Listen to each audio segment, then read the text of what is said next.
Çekilip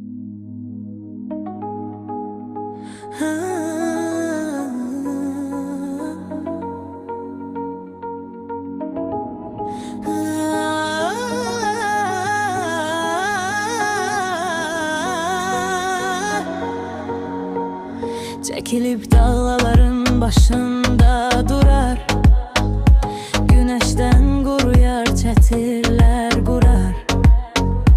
Nemli tellerini tumarlar darar, bazen uzun müddet kalar dumanlar.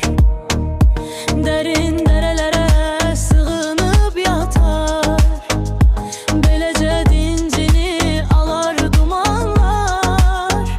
Balaca meh esse cana gelerler, meylini çemene salar dumanlar. Kim sevmez bu yerde dumanı çəni, belə güzelliğin olar mı təni?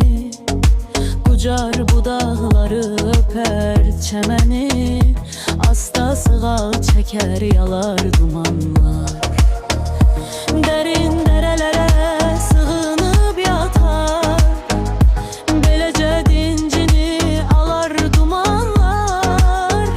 Balaca meh esse cana gelerler, meylini cemene salar dumanlar.